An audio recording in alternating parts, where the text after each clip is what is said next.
Hello friends, कैसे हैं आप सब। दोस्तों, महाभारत की कहानियों के बहुत सारे किस्से प्रचलित हैं। आज मैं आपको एक प्रसंग सुनाने जा रही हूँ जिसमें दुर्योधन की मृत्यु के समय श्री कृष्ण ने एक रहस्य खोला था कि अगर दुर्योधन उनका कहा मानता तो पांडव एवं उनकी पूरी सेना एक ही दिन में समाप्त हो जाती, एक ही दिन में पराजित हो जाती।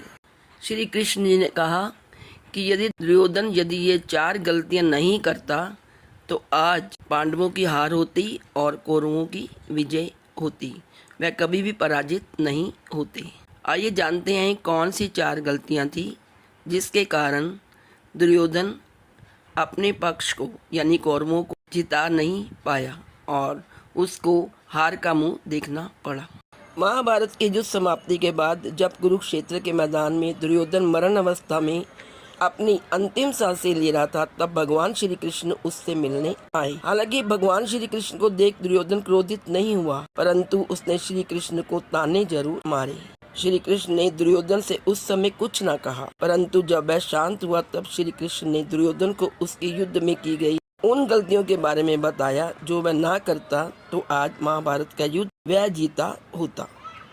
कुरुक्षेत्र में लड़े गए युद्ध में कौरवों के सेनापति पहले दिन से ही 10वें दिन तक भीष्म पितामह थे। वहीं 11वें दिन से 15वें दिन तक गुरु द्रोणाचार्य ने यह जिम्मेवारी संभाली। लेकिन द्रोणाचार्य की मृत्यु के बाद दुर्योधन ने कर्ण को सेनापति बना दिया और यही सबसे बड़ी गलती थी महाभारत के युद्ध में, जो कि दुर्योधन ने कर्ण को सेनापति बना दिया था। इसी एक गलती के कारण उसे युद्ध में पराजय का मुख दिखना पड़ा, क्योंकि कौरवों की सेना में स्वयं भगवान शिव के अवतार मौजूद थे, जो कि समस्त सृष्टि के संहारक हैं। भगवान शिव के अवतार यानी कि अश्वत्थामा स्वयं महादेव शिव के रुद्र अवतार हैं और युद्ध के 16वें दिन यदि दुर्योधन कर्ण के बजाय अश्वत्थामा को सेनापति बना चुका होता तो शायद आज महाभारत के युद्ध का परिणाम कुछ और ही होता। इसके साथ ही दुर्योधन ने अश्वत्थामा को पांडवों के खिलाफ भड़काना चाहिए था, जिससे वह अत्यधिक क्रोधित हो जाए, परंतु कहा जाता है कि विनाश काले विपरीत बुद्धि। दुर्योधन अपने मित्र प्रेम के कारण इतना अंधा हो गया था कि अश्वत्थामा अमर है यह जानते हुए भी उसने कर्ण को सेनापति बना दिया। कृपाचार्य अकेले ही एक समय में 60,000 योद्धाओं का मुकाबला कर सकते थे, लेकिन उनका भांजा अश्वत्थामा में इतना सामर्थ्य था कि वह एक समय में 72,000 योद्धाओं के छक्के छुड़ा सकता था। अश्वत्थामा ने युद्ध कौशल की शिक्षा केवल अपने पिता से ही ग्रहण नहीं करी थी, बल्कि उन्हें युद्ध कौशल की शिक्षा इन महापुरुषों ने, परशुराम जी ने, दुर्वासा जी ने, व्यास जी ने, भीष्म जी ने और कृपाचार्य आदि ने भी दी थी। ऐसे में दुर्योधन ने अश्वत्थामा की जगह कर्ण को सेनापति का पद देकर महाभारत के युद्ध में सबसे बड़ी गलती कर दी थी। भगवान श्री कृष्ण के समान ही अश्वत्थामा भी 64 कलाओं और 18 विद्याओं में पारंगत था। युद्ध के 18वें दिन भी दुर्योधन ने रात्रि में उल्लू और कौवे की सलाह पर अश्वत्थामा को सेनापति बनाया था। उस एक रात्रि में उसने पांडवों की बची लाखों सेनाओं और पुत्रों को मौत के घाट उतार दिया था।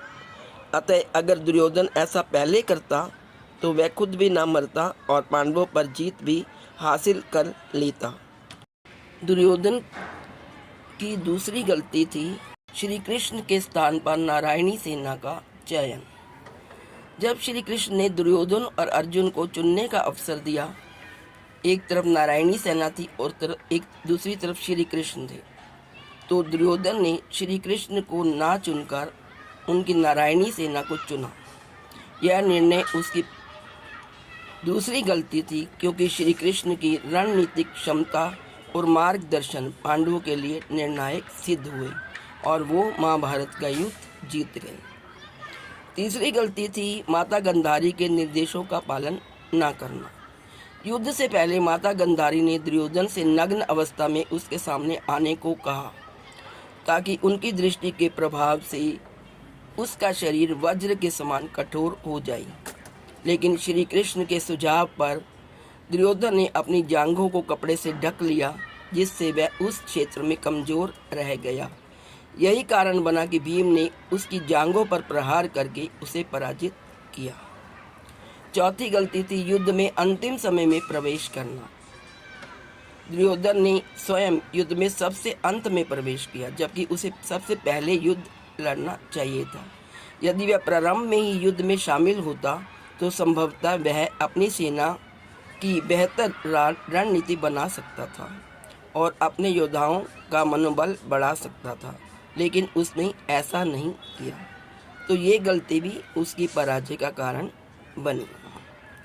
इन्हीं 4 गलतियों के कारण श्री कृष्ण ने दुर्योधन को ये भी बताया कि उसकी पराजय का मुख्य कारण उसका अधर्मी व्यवहार तथा उसका अहंकारी स्वभाव होना भी था, जो उसने द्रौपदी के साथ वस्त्रहरण जैसे कृत्य किए। तो दोस्तों, कई बार ऐसी गलतियां हो जाती हैं जिसके कारण हमें पराजय का सामना करना पड़ता है। कहते हैं ना, विपरीत काल में बुद्धि भी नष्ट हो जाती है, सोचने समझने की ताकत या शक्ति नहीं रहती। तो दोस्तों, ये था एक छोटा सा प्रसंग महाभारत से। आशा है आपको पसंद आया होगा।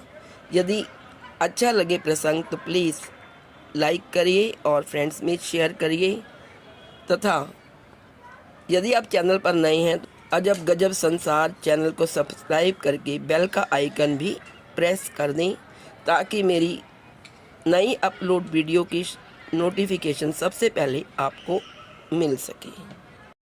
Please like, share and subscribe. Thank you so much.